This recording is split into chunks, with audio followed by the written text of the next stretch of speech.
Dear viewers, I hope you are all fine. This ultrasound video shows two cases of fibroid uterus, two separate videos. You can see the uterus and multiple fibroids are seen. The parenchymal echo density is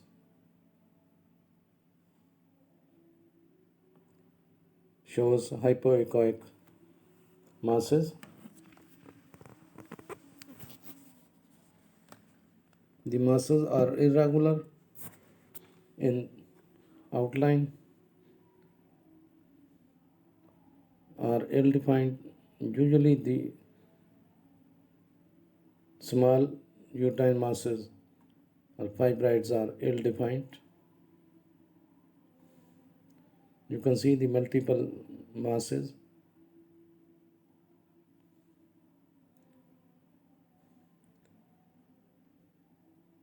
You can see the coarse ecodensity of the uterine parenchyma. Uterine fibroids are most often appear on ultrasound as concentric solid hypoechoic masses. This appearance results from the prevailing muscle which is observed at histological examination. These solid masses absorb sound waves and therefore cause a variable amount of acoustic shadowing. Many of the fibroids contain changes in genes that differ from those in normal uterine muscle cells. Estrogens and progesterones, the two hormones that stimulate development of the uterine lining during each menstrual cycle in preparation for pregnancy, appear to promote the growth of the fibroids. Fibroids contain more estrogen and progesterone receptors than the normal uterine muscle cell do. Again, you can see the multiple fibroids, ill-defined small multiple fibroids. These fibroids are non-cancerous growths of the uterus that often appear during childbearing years.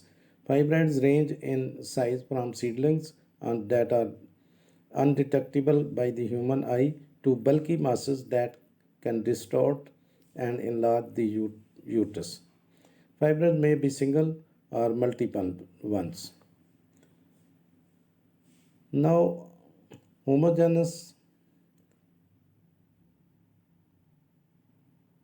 hyperechogenic masses in the uterine cavity on ultrasound are highly suggestive of endometrial polyps, but the myometrial echogenicity of uterine fibroids may vary, and these may be hypoechogenic, isoechogenic, hyperechogenic, or mixed, which depends on the size and nature of the fibroids.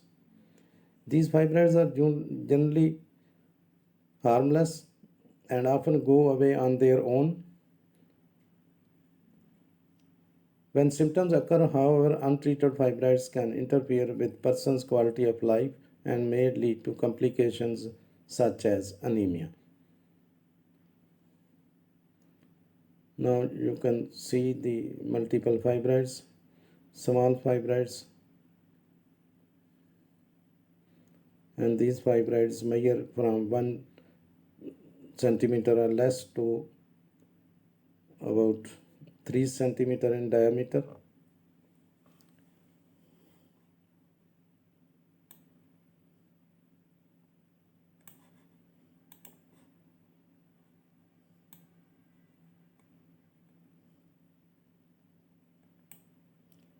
Now these fibroids are almost always benign, non-cancerous.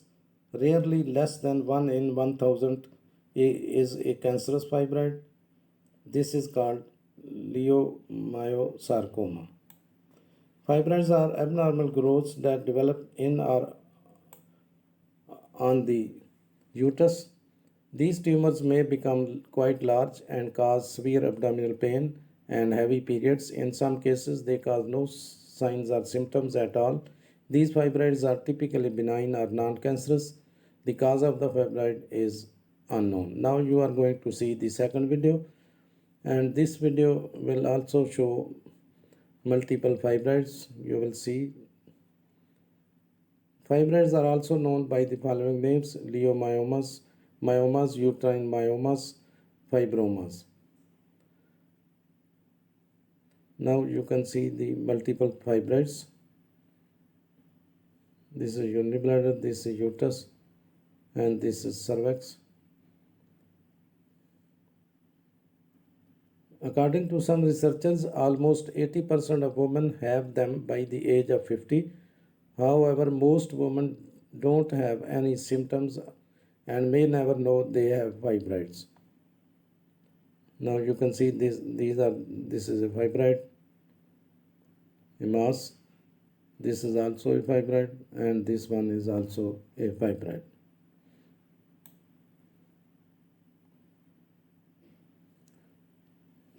Now, as far as the types of the fibroids is concerned, the types of the fibroid depend on its location in or on the uterus. There are intramural fibroids. These are most common types of fibroids. These types appear within the muscular wall of the uterus. Intramural fibroids may grow larger and can stretch the uterus. Then there are subserosal fibroids. These fibroids form on the outside the uterus area, which is called serosa. They may develop large enough to make uterus appear bigger on one side. Then there are subserosal fibroids. Then there are pedunculated fibroids. Subserosal tumors can develop a stem, a slender base that supports the tumor. These are known as pedunculated fibroids.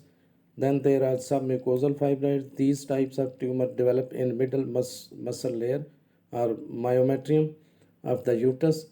Submucosal tumors are uncommon and as compared to other types. Now, it is not certain why fibroids develop, but several factors may influence their formation. And these are the hormones. Estrogen and progesterone are the hormones produced by the ovary. They cause the uterine lining to regenerate during each menstrual cycle and may stimulate the growth of the fibroids. Then there is family history. Fibroids may run in family. Presence of fibroids in mother, sister, grandmother may cause tendency to develop fibroids. Then the pregnancy increases the production of estrogen and progesterone, so fibroid may develop and grow rapidly. You can find some important information in the description of this video. I hope you will see both the videos, and if you do like this video, please click the like button. Thanks for watching. Please subscribe my channel. Thanks.